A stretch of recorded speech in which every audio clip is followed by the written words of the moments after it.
Welcome to Listen Up Now to let you know what's going on in your world and my world. Your guy, my guy, Rye Guy.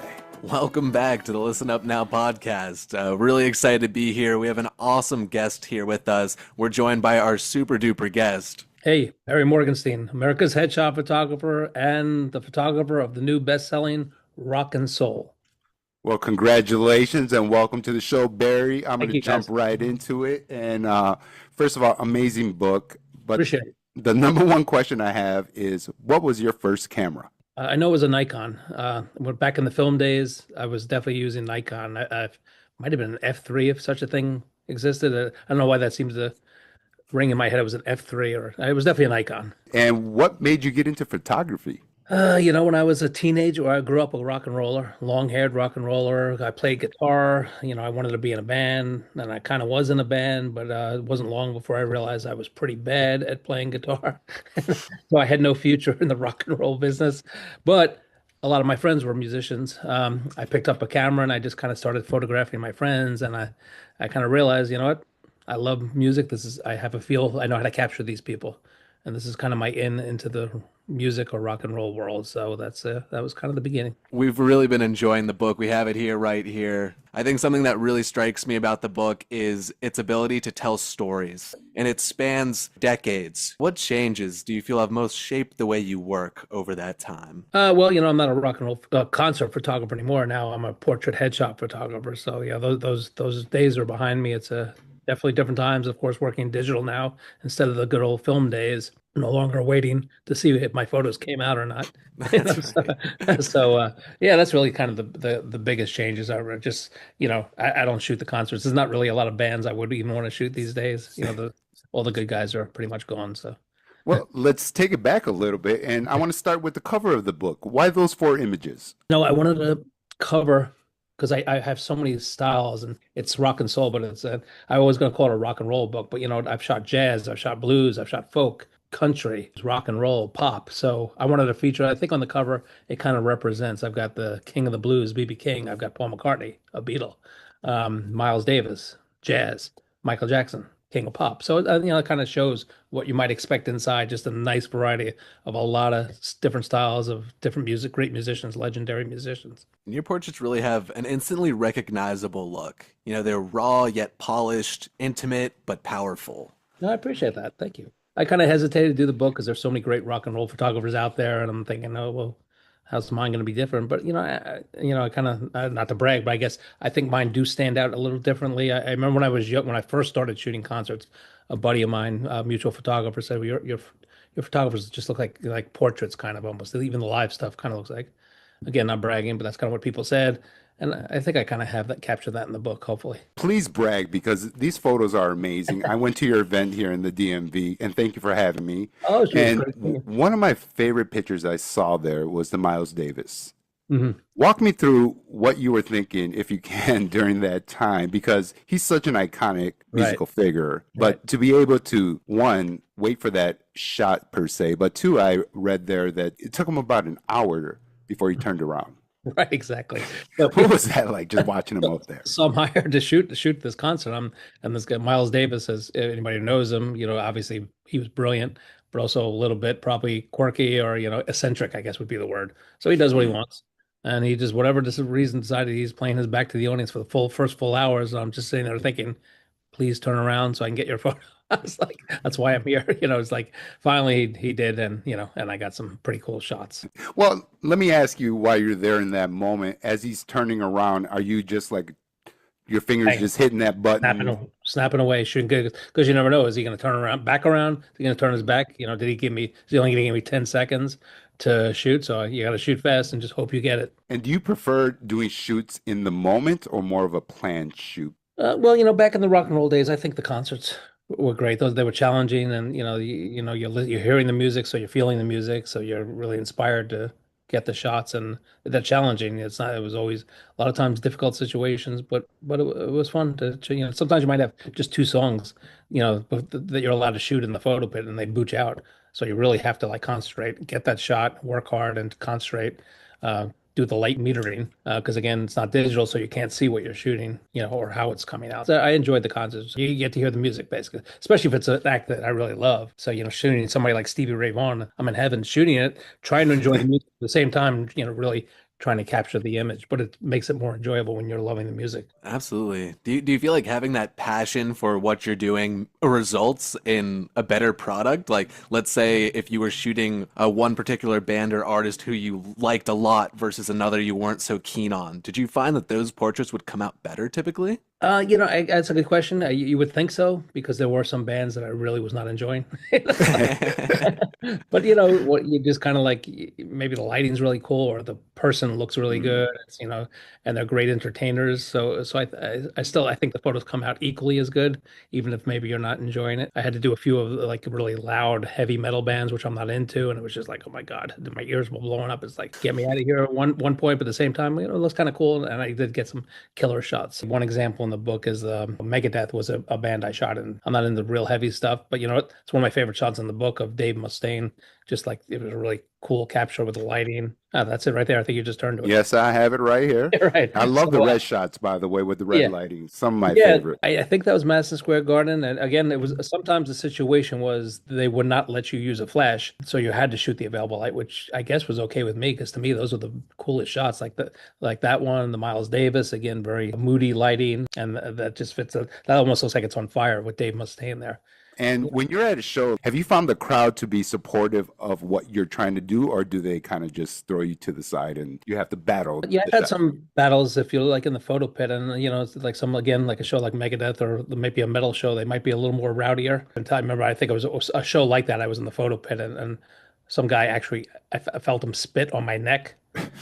And then the lights went out and they were escorting the photographers out, and my elbow accidentally hit him in the face, and I There you let go. so Sounds like sometimes a classic mosh pit there. If you yeah, haven't exactly. experienced one, I highly don't recommend one. But Right, exactly. Yeah, so but that was a rare occasion. I mean, usually you are in the photo pit, so you are not, I mean, not really in the crowds, the audience's way. This was a rare occasion, I guess. But yeah, no, usually they're okay. Yeah, in this picture, amongst the many others in the book, all have that instantly recognizable look I was sort of touching on earlier. How did the signature style sort of develop for you? I think it's again the title of the book, which came to me in the middle of the night. I couldn't think of a title, and it was like rock and soul. It's a lot of soul in the photos, there's Okay. feeling, emotion, and I think that's what I'm good at capturing. Again, maybe back to the love of music, but the same thing with portraits. When I do headshots and portraits, I think I capture the same thing. have you ever had one of these artists come up to you after they've seen their picture and say, you know what, thank you, thank you? Yeah, I guess I have. The one funny story is, unfortunately, we just lost Ace Frehley recently of Kiss, and I remember shooting. I did. It's actually a portrait, not a live shot. And I remember he was very picky, and he was like kind of questioning my lighting setup because he was very conscious of how he looked, I guess. And he was like, was worried that I didn't know what I was doing. Maybe it was early in my career, but later on, I found out that he said it was some of the best photos ever taken of him. So that was Wow. nice feedback to get. Wow. And I feel like there's got to be that difference of being in that environment where it's a planned photo versus it's more impromptu or it's not so planned. Right.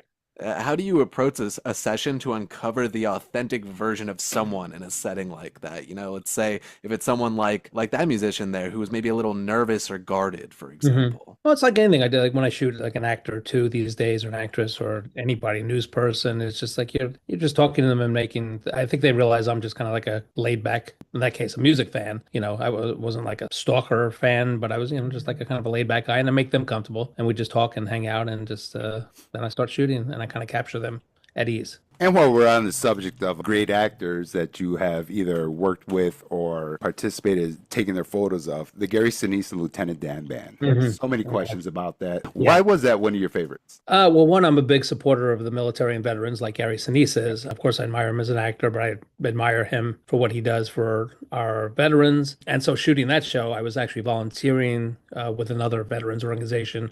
And I shot that concert. I've shot him a few times. I think that one was in New York during Memorial Day weekend. I forget the year, it probably says in the book. It just captures, as you see, the military, the veterans in front of the stage doing a selfie in front of his band, capturing Gary's expression, capturing the joy in the veterans. And I think my favorite, I don't know if I put this in the book, my favorite compliment I ever got on that photo is people say it reminds them of a Norman Rockwell painting. And Norman Rockwell's my favorite Mm. painter. So that was pretty cool. Well, your dedication to America's veterans is definitely a powerful through line in your career. That's a very strong moment that you just referenced there. And I wanted to ask if you could share any maybe early moments or things that made you feel inspired to sort of get more involved with that cause or helping veterans in that Mm. sense. Yeah, that's a good question. It was probably more when I started shooting headshots and portraits, and I started shooting news people, maybe some political people. Now I'm like the go-to guy for veterans and law enforcement in New York City for a lot of them coming to, Congratulations. thank Listen, you. that's very important. You know, it's Yeah, no, it is. Yeah, and I'm proud of that. And it's like I work a lot with the Blue magazine, which is a nation's leading law enforcement magazine. And it's funny. I always say back then, I would love to have hang out with Mick Jagger or Jimmy Page. Today, I'd love to hang out with a Navy SEAL Marine. It's like, mm. I know that's not related to the book, but it's like, to me, they're the rock star, the real rock stars. Well, maybe it sounds like a new book in the making there. That's Navy SEAL. some Hey, people have been listen, it'd be talking to me good about to see that. some of these people as far as what Right. they're doing for the country and how they're helping, Yeah, everyone promote that's our it. veterans. Trust me, that's been in talks, so it's possible, very possible. A book on patriots and veterans. Yeah, but ever since I was young, I just even back in my rock and roll days, I was a big World War II film buff too. I love World War II movies and vet and military movies when I was a kid.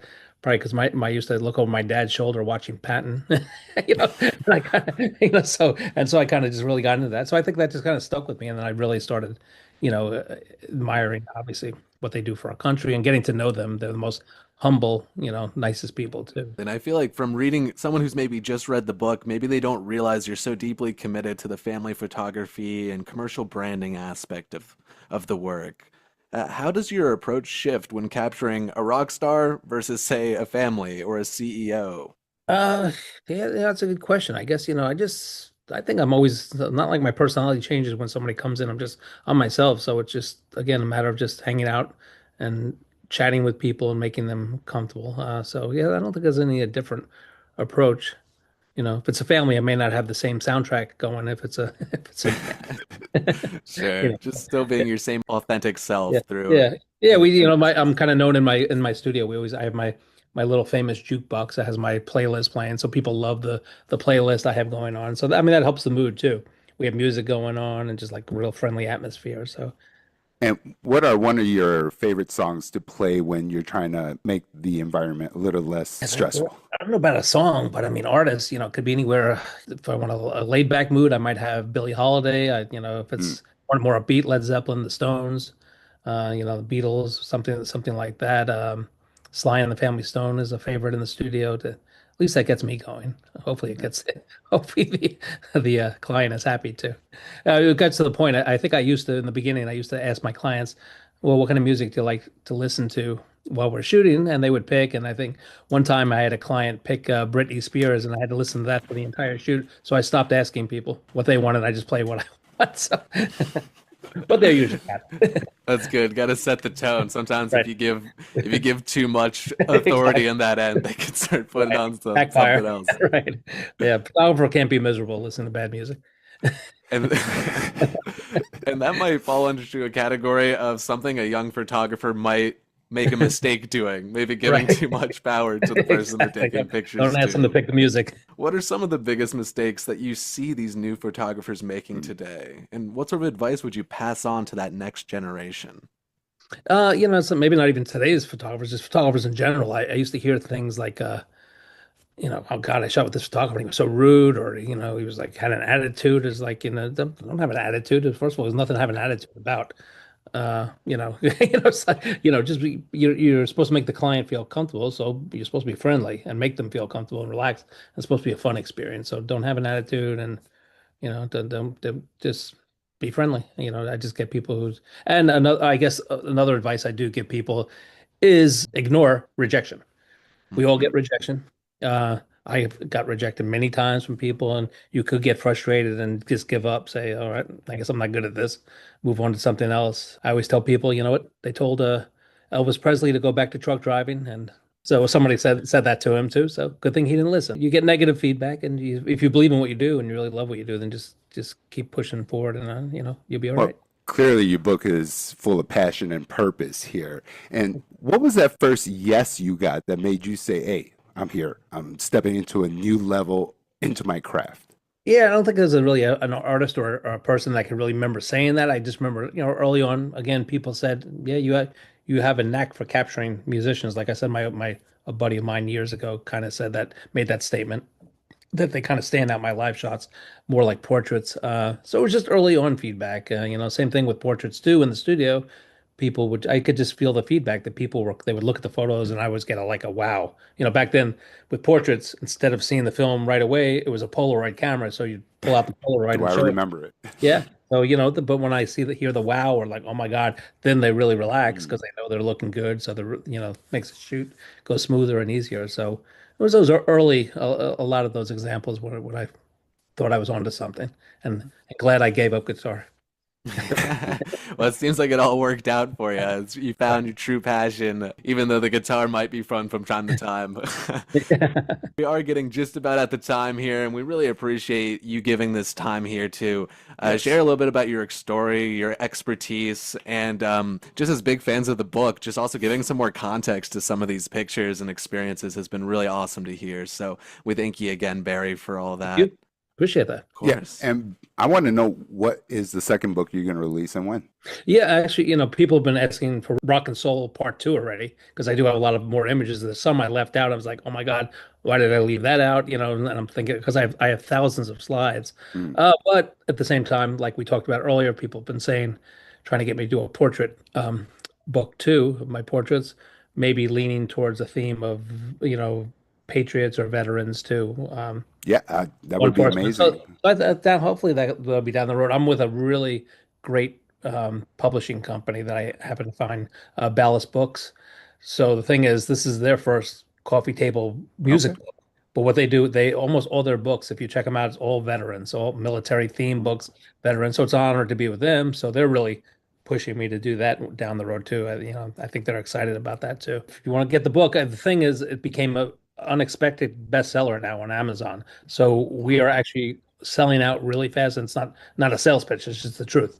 We Well, ordered a it's not thousand. unexpected, by the way. Yeah. Well, No, no. it is expected. I- Listen, I got my signed copy here. Thank you for, making it out to our podcast. And more yeah, importantly, we would love to run this back and talk more about your initiatives moving forward with that veterans book and everything else you're doing in the DMV.